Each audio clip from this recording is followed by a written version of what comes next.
Vamos mais um pouquinho então na nossa jornada.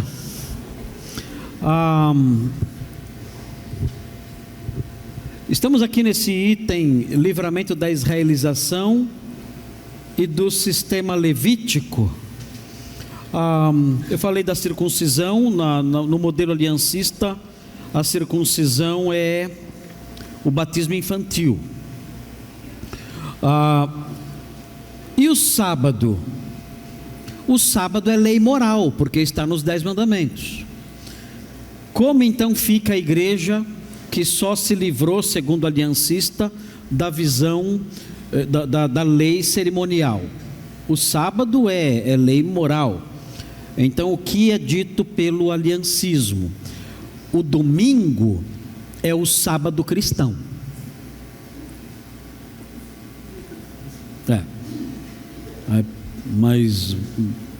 Mas como assim? Não, virou. Como virou? Não, domingo virou sábado. Você vai dizer, mas onde isso está presente? Onde? Não, Jesus ressuscitou no domingo. Mas e daí? Eu gosto de suco de maçã. E qual a relação entre essas coisas? Não tem nada a ver uma coisa com a outra, não é porque ele ressuscitou no domingo que agora o sábado virou domingo. Paulo fala para recolher as ofertas no primeiro dia da semana, mas certo, mas as visões de João foram no primeiro dia da semana, certo, mas o que isso tem a ver com mudar o domingo, o sábado para o domingo? Qual é a relação? Onde você está vendo essa mudança nesses textos que você mencionou? E nós não encontramos resposta nenhuma. É dito apenas que houve essa mudança. Agora o cristão é obrigado a guardar o domingo. Não é opcional. Não é opcional. É uma norma moral. O crente tem que guardar o domingo. Então o aliancista sincero, ele vai dizer o seguinte: olha, essa é uma área em que nós reconhecemos que temos falhado muito, porque nós não temos sido rigorosos nisso como os crentes do passado. Mas a nossa convicção é essa: tem que guardar o domingo. O domingo é o sábado cristão. E existem aliancistas bastante rigorosos que ainda guardam de modo religioso o domingo. É muito intenso isso. Eu conheci um missionário que ele ganhou um presente quando era pequeno, e esse presente consistia de um passeio de barco, e ele adorava barcos, ele era apaixonado por barcos, só que o presente era para ser desfrutado no domingo. E o pai dele era aliancista. E o pai dele disse: não, no domingo você não vai passear de barco. Ele falou: mas pai, eu não vou ter outra chance. Não, você não vai. Domingo é o dia do Senhor. Domingo é o sábado cristão.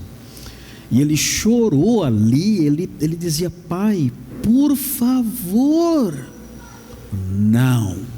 E ele não foi. E ele não passeou de barco no domingo, porque domingo é o sábado cristão. E isso aí é o aliancismo levado às suas últimas consequências. É isso.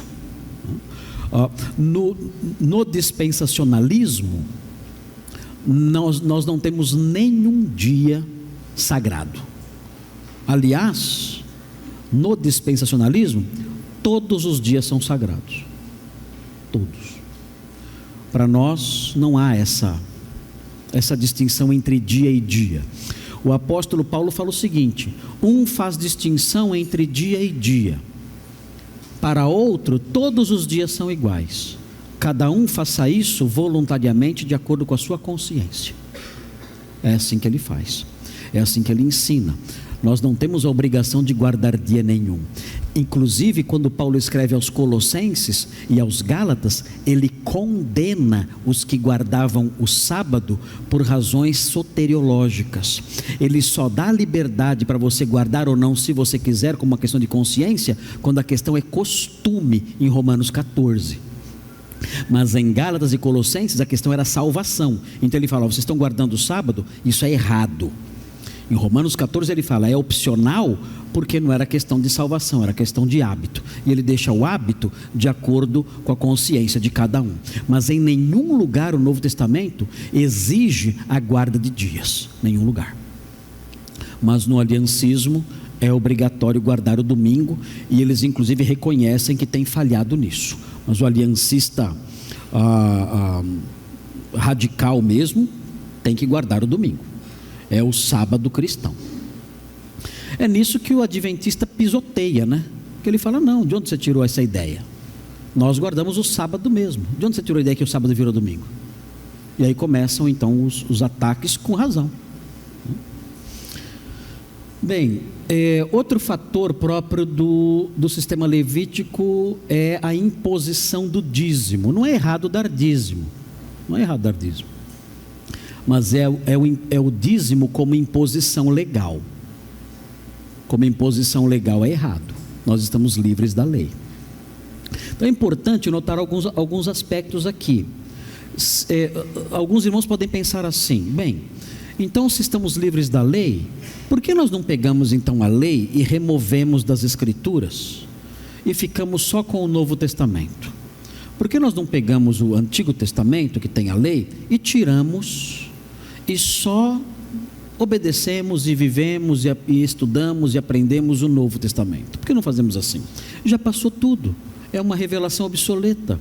Por que não fazemos isso?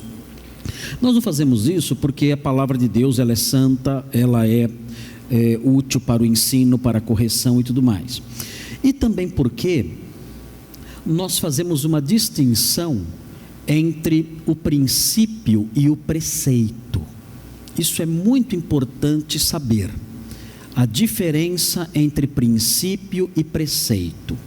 O que é o preceito? O preceito é a norma escrita. O que é o princípio? É o valor que a norma protege. Então note bem a diferença dos dois. Eu tenho uma norma escrita numa placa, dizendo assim: não pise na grama. Ou então, aqui nessa parede branquinha, uma plaquinha escrito assim: não coloque os pés na parede. Isso é um preceito. Agora, esse preceito sempre vai proteger um valor. Se o preceito não protege valor nenhum, esse preceito é inútil. O preceito tem que proteger um valor. Qual é o valor que esse preceito, essa norma que eu estou falando, está protegendo? Esse preceito está protegendo a estética, a higiene. O que mais? O patrimônio. Esse preceito está protegendo alguns valores. Se esse preceito não protegesse valor nenhum, não haveria razão nenhuma para ele existir. É o que a gente chama de uma lei sem sentido. O pastor chega aqui na igreja e fala assim: daqui para frente só pode entrar na igreja de camisa azul. Para que serve essa norma? Protege o que essa norma? Essa norma não protege nada. É uma norma sem sentido. Não protege princípio nenhum, valor nenhum. Mas uma norma como essa que eu falei, protege certos valores, certos princípios. A estética é um valor. A higiene é um valor. A afirmação, a estética é boa, é um princípio válido. Agora, suponhamos que essa parede seja removida daqui. Seja tirada essa parede daqui. Essa norma que existia, ela vai continuar? Não, a parede não existe mais. Agora, pergunta importante agora: o princípio, o valor ou os valores que ela protegiam continuam existindo? Continuam existindo. Então o preceito é passageiro, o princípio é eterno. O preceito passa, o preceito muda de acordo com as circunstâncias, o princípio é permanente, ele nunca muda. Então, note bem, existia um preceito dizendo assim: tragam o dízimo à casa do tesouro. Esse era o preceito, era a lei escrita, a norma. Essa norma protegia um princípio, mas esse princípio tem que ser detectado. Quando eu leio a lei, eu tenho que descobrir qual é o princípio que essa lei protege. Então, quando eu leio o preceito dizendo assim: tragam o dízimo à casa do tesouro, eu descubro que eu não posso cumprir esse preceito, porque a casa do tesouro não existe mais. Onde era a casa do tesouro? Era em Jerusalém. E essa casa do tesouro foi destruída no ano 70. E mesmo que ela existisse, para eu levar o meu dízimo à casa do tesouro, eu ia gastar todo o dízimo no caminho, porque é longe demais. Não tem como eu cumprir o preceito. Não tem, porque a casa não existe mais, e se existisse não teria como eu chegar lá. Então esse preceito caiu em desuso, eu não tenho mais como cumprir isso, o preceito desapareceu. Mas qual era o princípio que ele protegia? Bom, eu olho para a lei, eu consigo descobrir qual é o princípio que essa lei protege.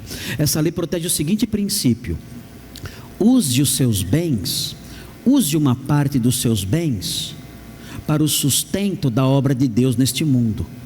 Opa, esse é um princípio eterno.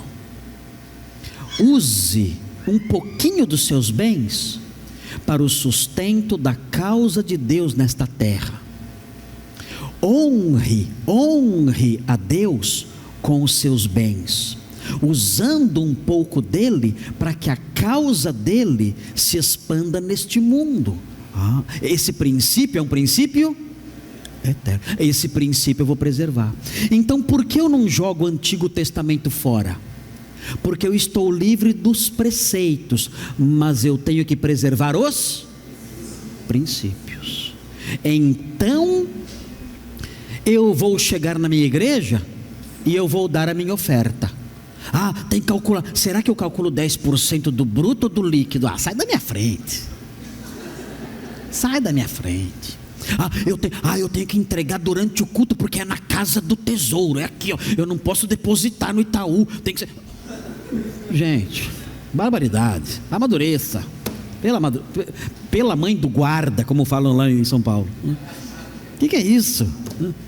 Você está livre do preceito. Preserve o princípio. Eu vou usar mas será que é 10%? Será que é 8%? E se eu der 7%? Sai da minha frente. Sai da minha frente.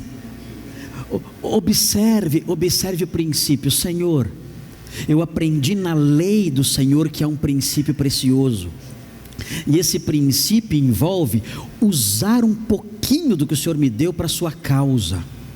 E eu vou fazer isso. Eu vou receber meu salário, eu vou fazer isso. Se eu vou dar 10, se eu vou dar 5, se eu vou dar 20, se eu vou dar 15, isso aí é eu e o Senhor. Eu não estou debaixo da lei. Eu vou honrar o Senhor desse jeito. Aí eu preservei o princípio que é eterno, sem estar debaixo do preceito que passou. Entenderam isso? Por isso eu não jogo fora o Velho Testamento, porque eu vou preservar o princípio e descobrir o princípio observando a lei. Nessa questão do dízimo, eu vou dizer para vocês o que eu acho aqui, ó. O que eu acho agora, hein? Vou falar o que eu acho. Eu acho. Fica bem gravado aí que eu estou falando que eu acho.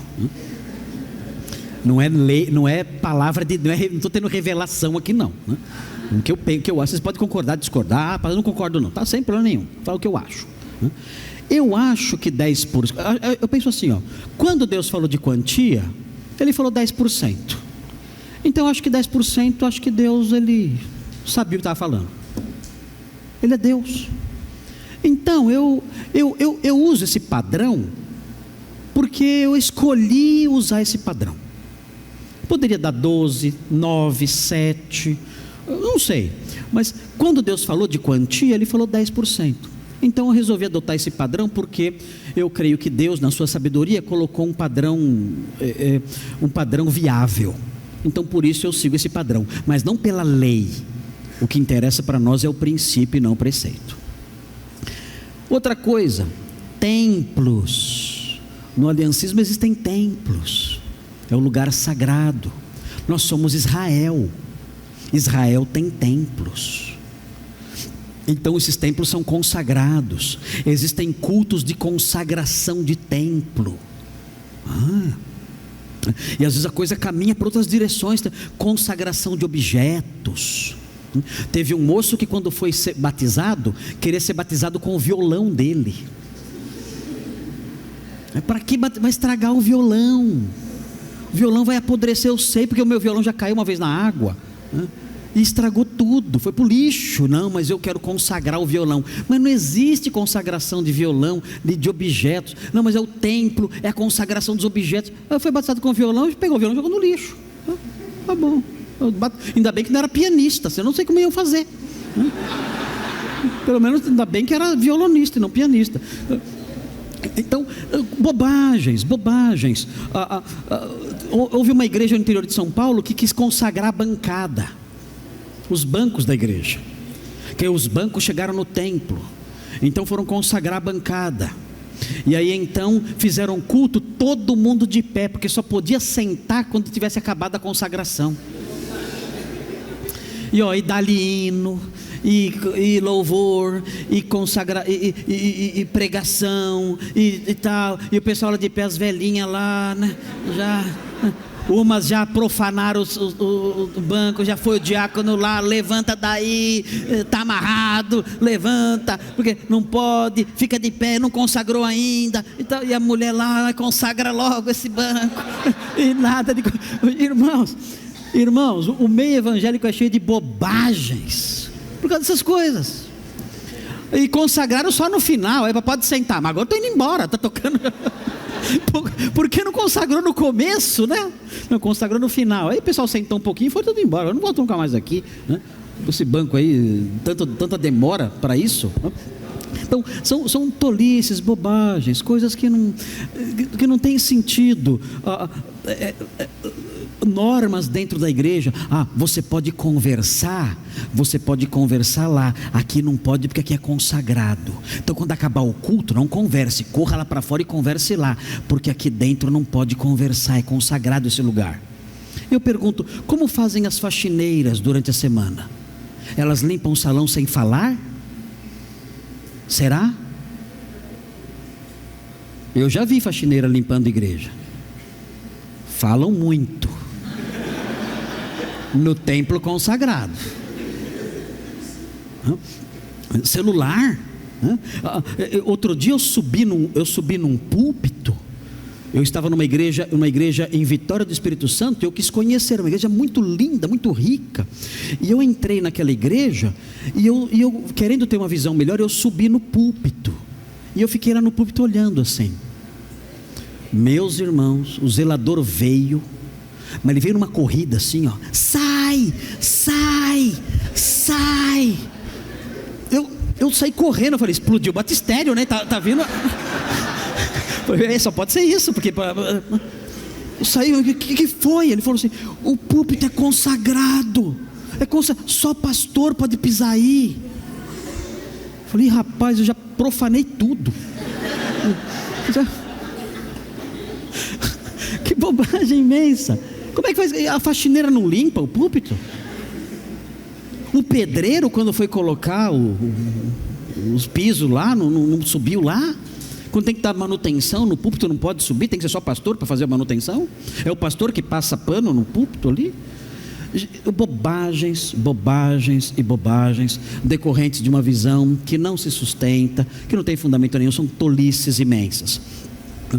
Templos e outras coisas consagradas, sacerdotes, isso aqui é terrível. Note bem, eu não sei, aqui eu corro um risco aqui, pastor, eu corro um risco aqui no que eu vou falar. Então, pastor Marcos, depois, se eu tocar em algum ponto que incomoda vocês, o pastor Marcos depois ele corrige tudo que eu falar de errado. Mas na visão aliancista, ou decorrente da visão aliancista, quem pode dar a bênção apostólica?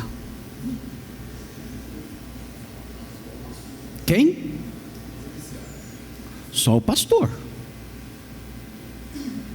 Se uma irmã ou um irmão quiser, a bênção apostólica é uma oração. Se uma irmã ou um irmão qualquer quiser fazer aquela oração, que a graça do nosso Senhor Jesus Cristo, o amor de Deus nosso Pai, as consolações do Espírito Santo sejam com todos vós. Ele pode? Pode? Já viram isso alguma vez acontecendo? Vocês já viram algum membro comum?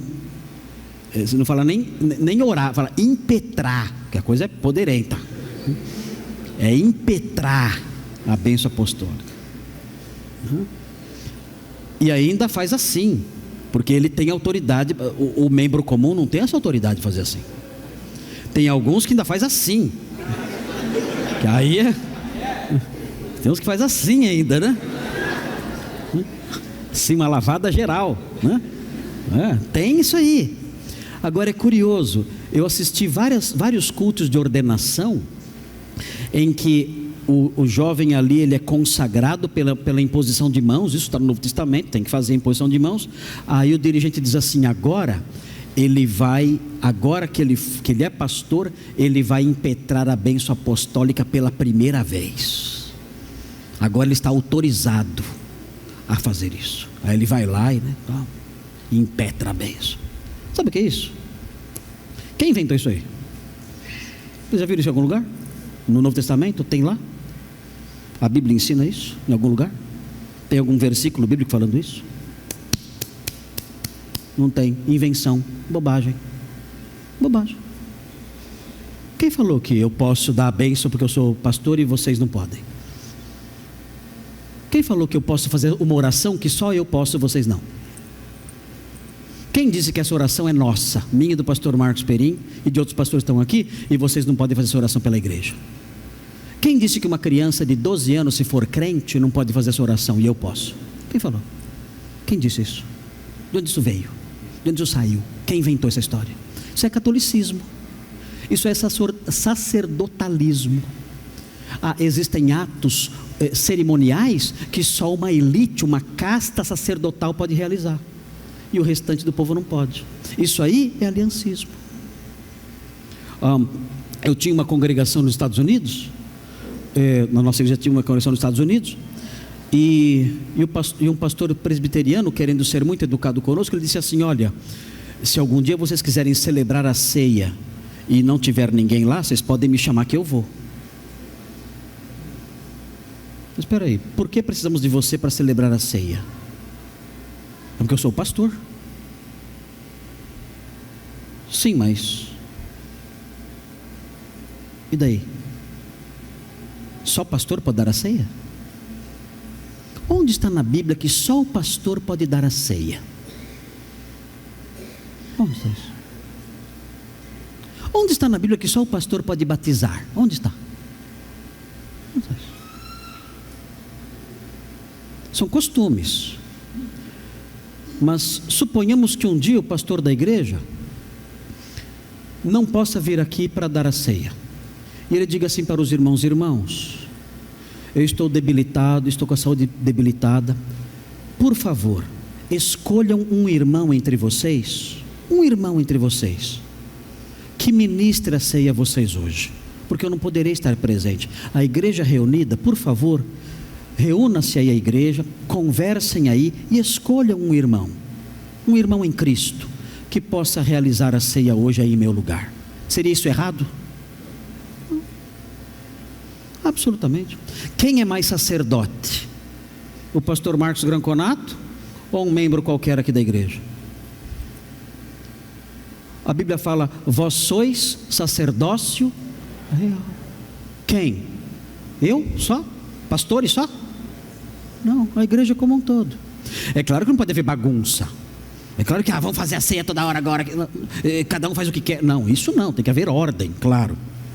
Mas o que eu quero dizer com o que estou ensinando é que essas noções de sacerdócio presentes na igreja, isso tudo é decorrente da israelização da igreja, é tudo decorrente da visão aliancista, é tudo decorrente de uma concepção teológica mais baseada em tradições do que na palavra de Deus.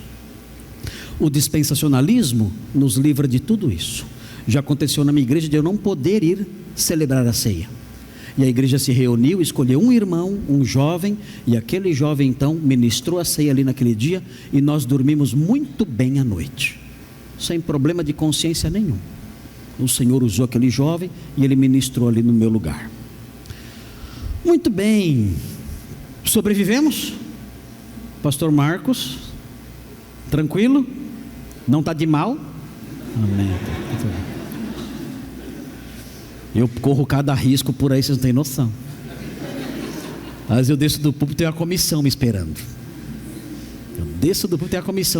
Tudo com faca na mão assim.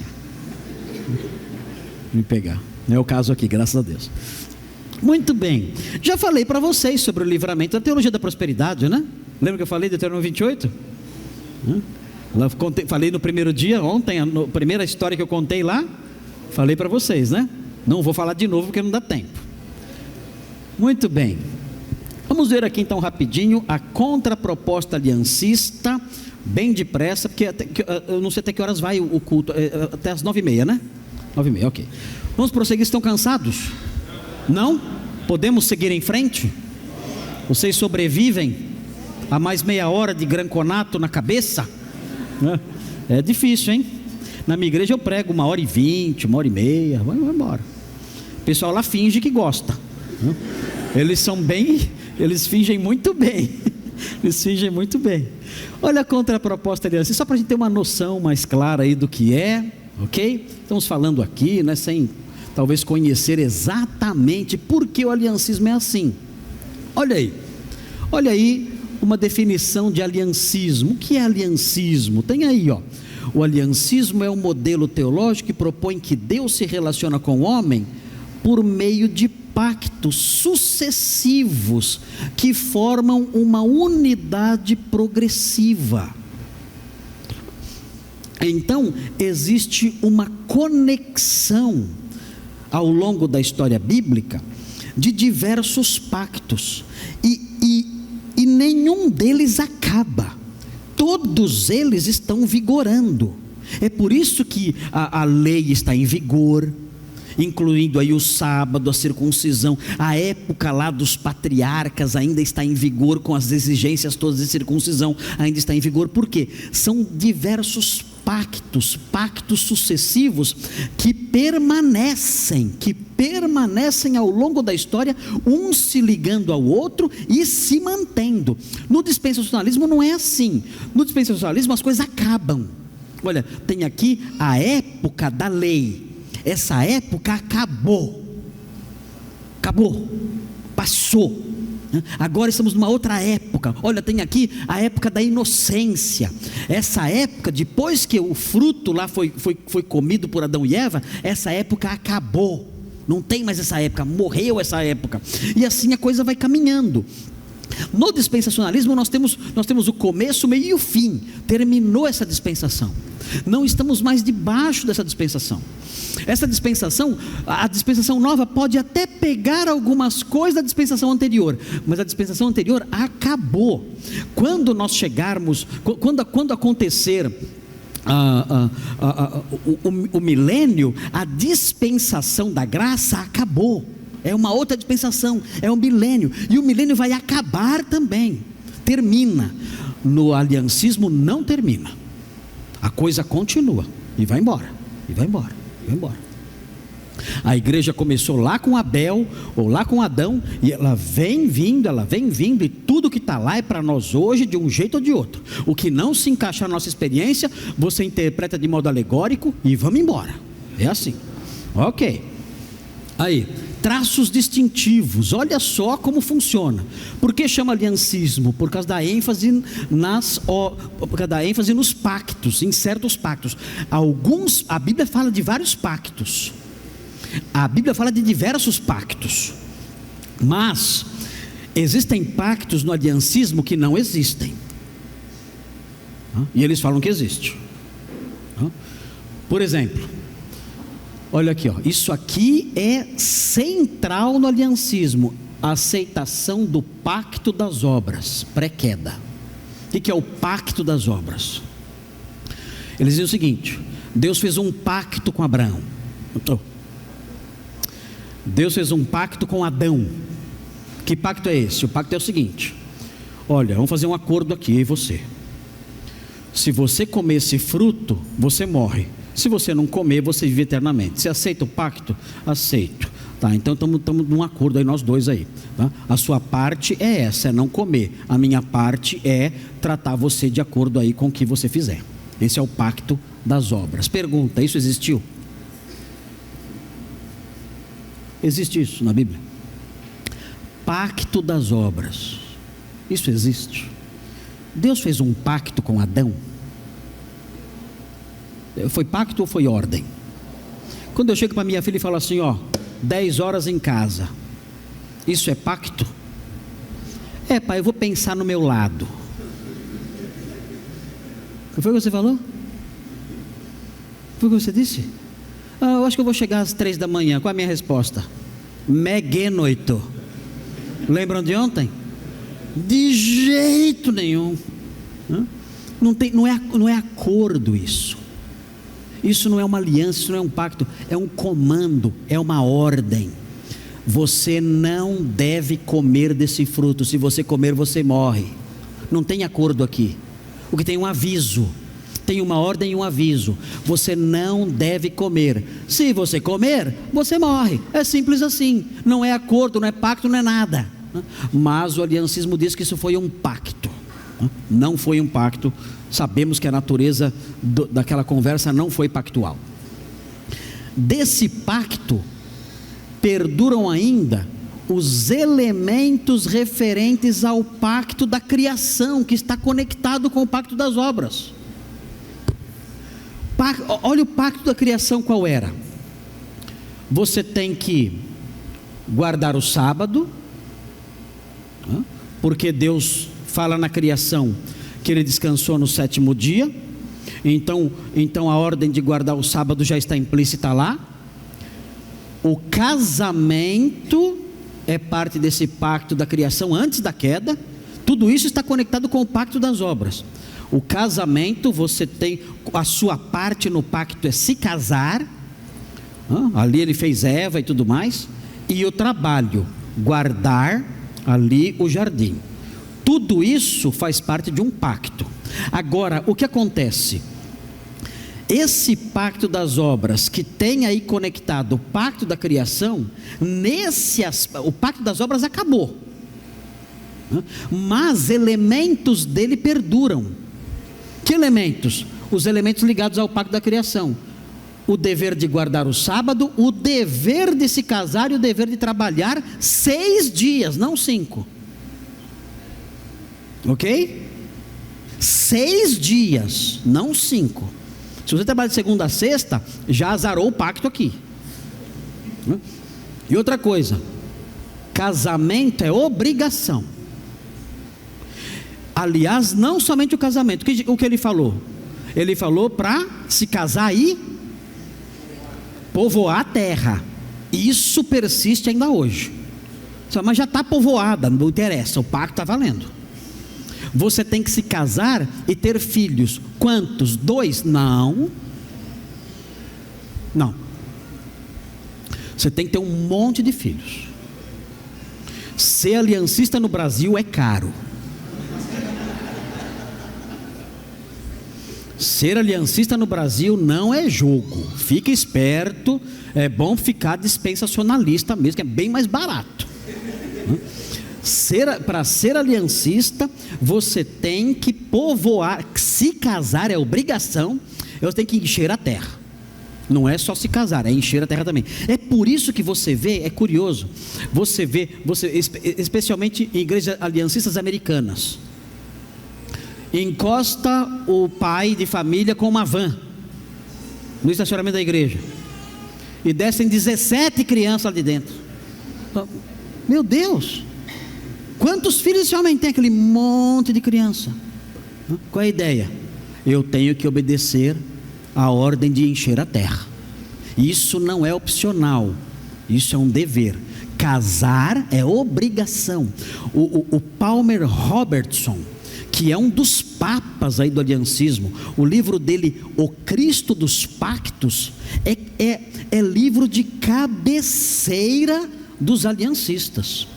Você tem que comprar esse livro e ler para você perceber o que é o aliancismo. Lá no Cristo dos Pactos, do Palmer Robertson, ele diz expressamente que o casamento é obrigatório, e também o ter filhos, e guardar o sábado e trabalhar 6 dias, e não 5.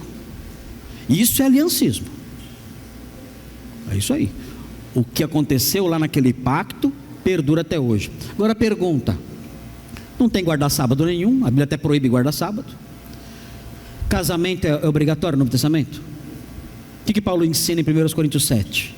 Ele fala até o contrário. Ele fala, é melhor não se casar. Ele fala até isso. Paulo chega a dizer exatamente o oposto. Ele fala, se você quiser se casar, eu não aconselho por causa da angustiosa situação presente. Se quiser se casar, pode se casar, mas eu aconselho a não se casar. Paulo faz o contrário. Gente, eu fico assustado com isso.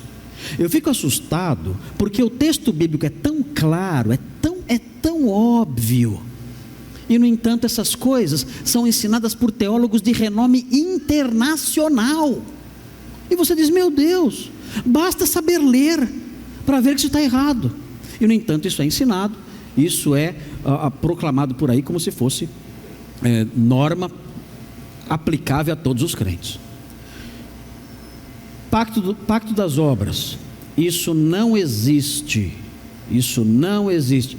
Pacto da criação, isso não existe. Pacto Donald também não existe, tá? Não existe o pacto Donald, não existe o pacto das obras, não existe o pacto da criação, não existe. Esqueça, invenção, bobagem, joga no lixo, não sai para nada, pura invenção. O que existe lá é um relato de comandos que Deus deu aos nossos pais, e que eles obedeceram e povoaram a terra, e se casaram e trabalharam, enfim. Não existe pacto nenhum naqueles relatos todos. Ninguém sabe de onde tiraram essas invenções todas aí. Outra coisa, reconhecimento de um único pacto divino pós-queda, que é a aliança da graça. Então tem só 2 pactos: o pacto das obras, que perdura no pacto da criação, e o pacto da graça, que é o conjunto de todos os outros pactos, do pacto abraâmico, do pacto davídico, do pacto noédico, do novo pacto, do pacto mosaico, sinaítico, enfim, todos os outros pactos perduram no pacto da graça. Veja aí, as sucessivas alianças não se anulam. Eu sei que a aliança abraâmica, ela perdura até hoje. Os irmãos estudaram as alianças com o pastor Valnei Veras. Ele falou sobre as alianças para vocês aqui. Vocês viram que há alianças que são incondicionais. A aliança abraâmica é incondicional, ela perdura ela vai se cumprir ainda no futuro. Ela perdura, está lá firme, e perdurou durante toda a história de Israel e ainda está de pé. Agora, há alianças que passaram. A aliança da lei passou, mas aqui no aliancismo não. As sucessivas alianças não se anulam, mas sim se complementam. As alianças são estágios sucessivos de uma única aliança. E aí vem aí um questionamento. Isso aqui, Hebreus 8, 7 e 13. Olha só, Hebreus 8, 7 e 13. Como assim as alianças não se anulam? Como assim as alianças todas perduram até hoje? Veja o que diz Hebreus 8, 7. Veja aí.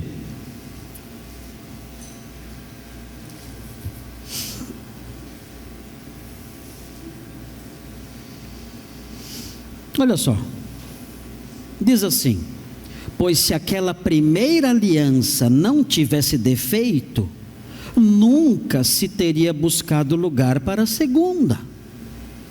Olha, a aliança anterior tinha defeito. O que aconteceu? Veio uma outra no lugar dela. A primeira deu lugar para a segunda. Veja o versículo 13: ao dizer que esta aliança é nova, ele tornou antiquada a primeira, ultrapassada, obsoleta. E o que se torna antiquado e envelhece, está perto de desaparecer. Então não existe essa ideia de que as alianças elas permanecem todas elas, não. Num texto como esse nós vemos que uma aliança nova ocupa o lugar de uma antiga, e nós vemos isso no que diz respeito à aliança da lei. Nós vimos aí o ministério da morte, a aliança da lei, a aliança mosaica chamada de ministério da morte, dando lugar para a aliança do Espírito, para o ministério do Espírito que dá vida. Então isso não tem cabimento, não há esse ensino na Bíblia. Continuando, identificação entre Israel e igreja. Os dois são iguais. A igreja são os salvos de todas as eras. E aí há diversos textos aí que são usados para afirmar isso. É interessante porque esses textos às vezes chamam os crentes de filhos de Abraão. E aí, quando os textos chamam os crentes de filhos de Abraão, imediatamente o aliancista fala: nós somos então judeus. Agora pergunta: todos os filhos de Abraão eram judeus?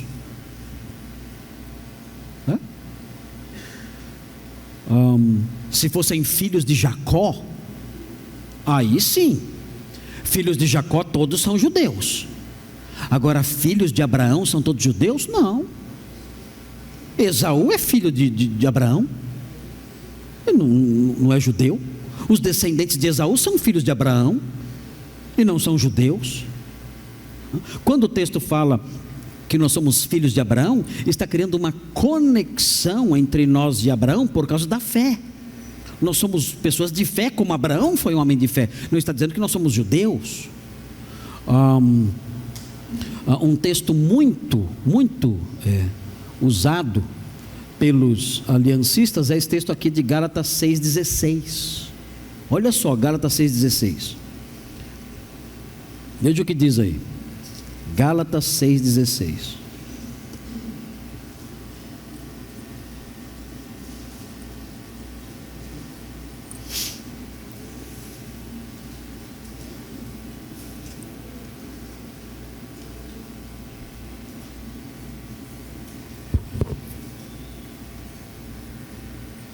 Olha o que diz: e a todos quantos andarem de conformidade com esta regra, paz e misericórdia sejam sobre eles e sobre o Israel de Deus. Olha aqui, pronto, somos Israel de Deus. Ok, está escrito aqui, somos judeus por adoção. Olha aqui: todos quantos andarem de conformidade com esta regra, são os crentes, né? Paz e misericórdia sejam sobre eles e sobre o Israel de Deus. Esse é um texto muito usado pelos aliancistas para dizer que a igreja é o Israel de Deus. O problema é que gramaticalmente, do ponto de vista gramatical, isso não se sustenta. Do ponto de vista gramatical, não há como ele estar se referindo à igreja aqui. Do ponto de vista gramatical, ele está mencionando dois povos. os que andam de acordo com esta regra, o eles, paz e misericórdia sejam sobre eles. Esse é um povo. E depois vem um outro povo, e sobre o Israel de Deus. Como é que nós sabemos disso? Porque na construção grega, a preposição epi aparece 2 vezes. Epi ou epautus kai helios kai epi ton Israel tuteu. Estou falando em línguas aqui.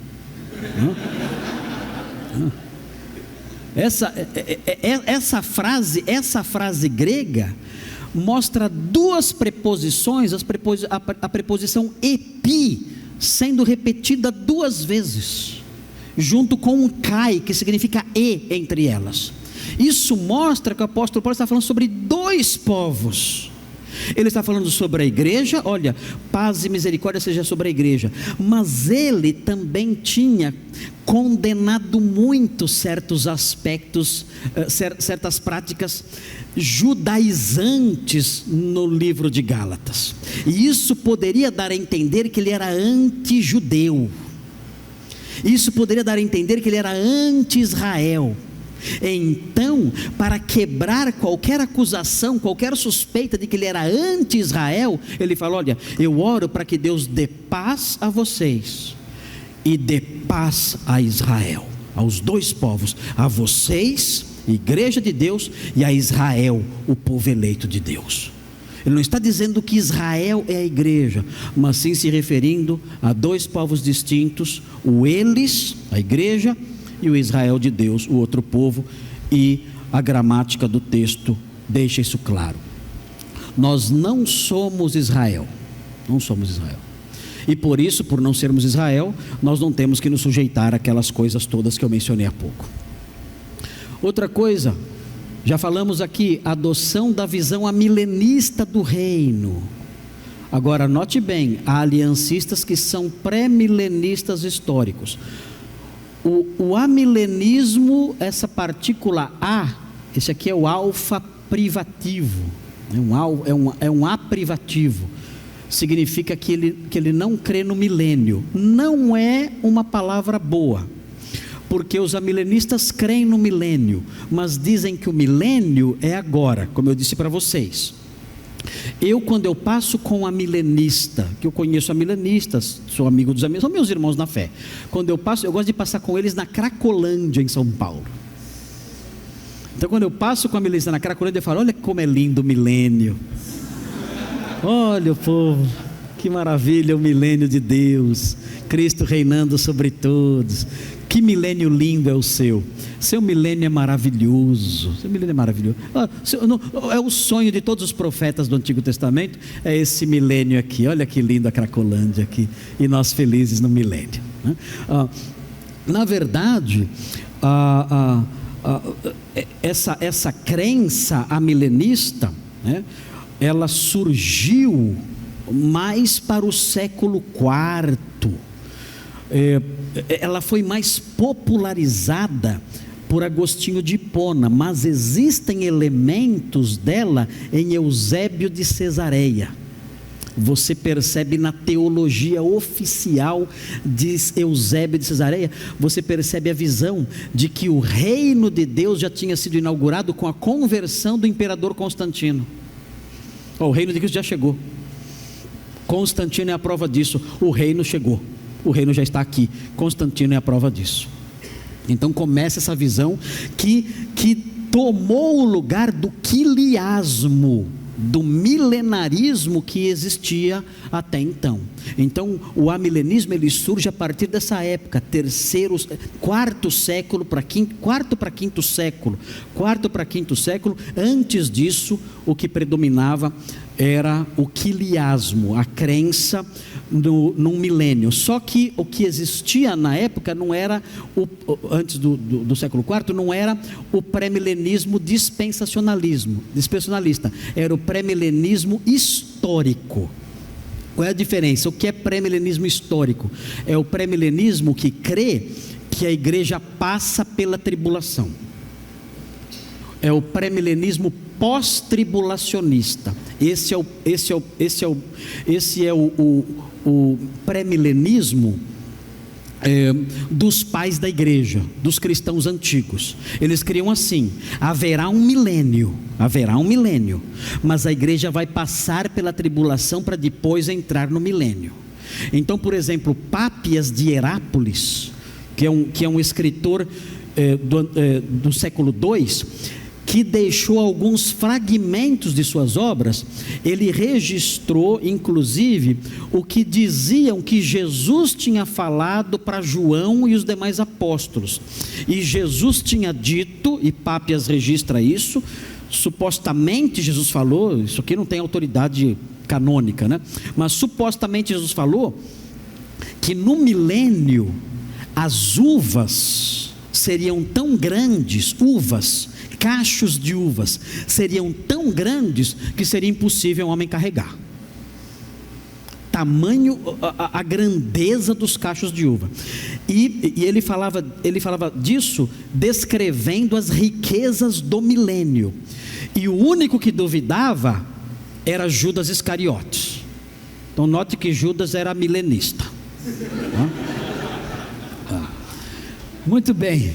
Mas havia então essa crença no milenarismo na igreja até o quarto século. Depois disso muda para o amilenismo, um amilenismo um pouco diferente, mas já existia lá.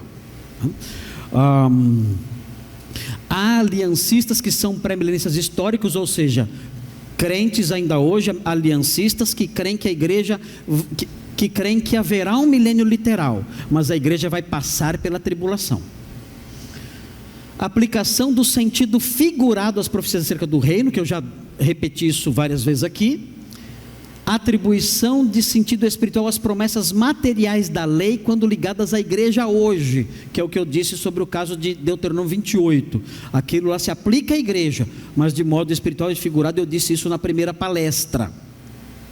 Qual é o impacto sobre a igreja, a vida da igreja? Terminando aqui, terminando essa exposição aqui, finalmente, né?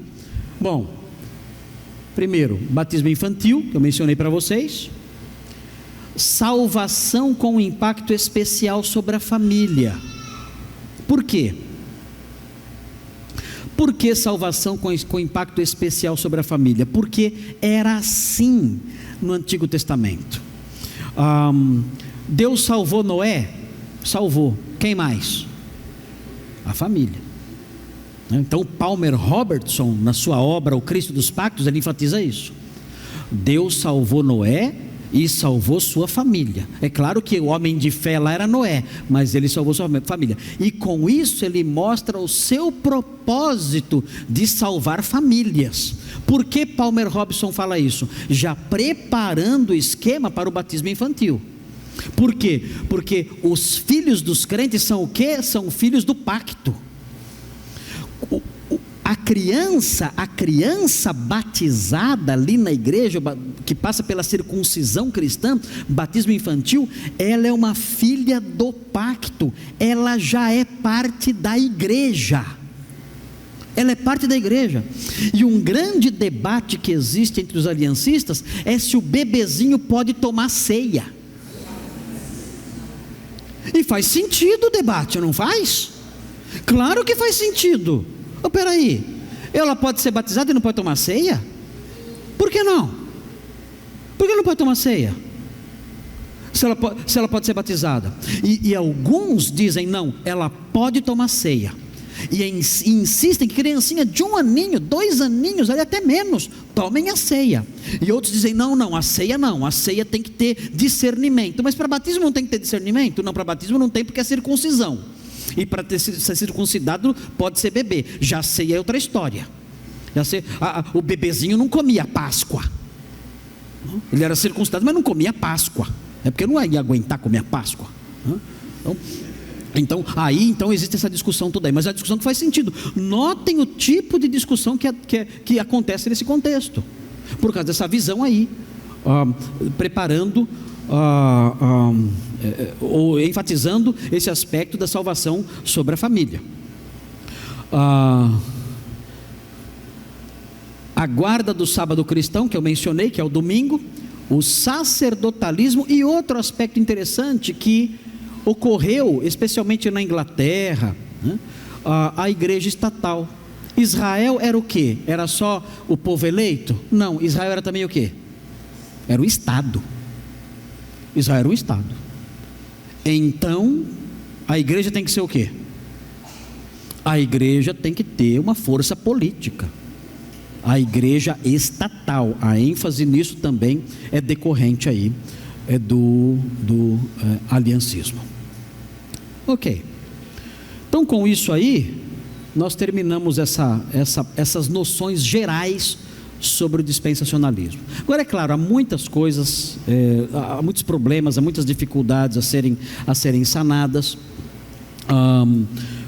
Uma delas que nós devemos, que eu vou deixar com os irmãos aí, e temos que amadurecer isso, né, e aprender, refletir sobre isso. Os seminaristas que estão aqui, os pastores que estão aqui, que são dispensacionalistas, existe um questionamento referente ao dispensacionalismo que deve ser levado a sério. Por exemplo, o que eu tenho em mente aqui é o seguinte: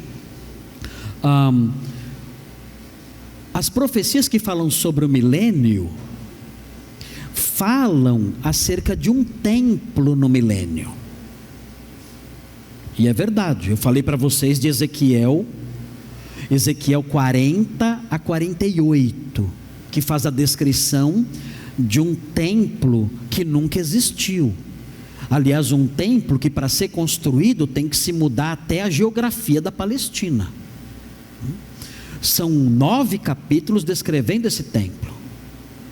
E mais, outros trechos que tratam sobre o reino do Senhor em Jerusalém dizem que nesse templo haverá sacrifícios de animais, claramente.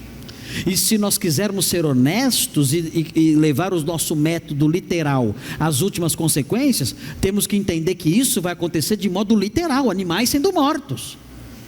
Aí a pergunta que é feita ao dispensacionalista é a seguinte: por quê? Se Jesus já cumpriu tudo isso, se essas coisas eram sombras do que haveria de vir, por que no milênio, justo no milênio, quando Cristo estará lá, o cordeiro que foi morto, por que o sistema sacrificial terá que ser restaurado? Por quê? E agora?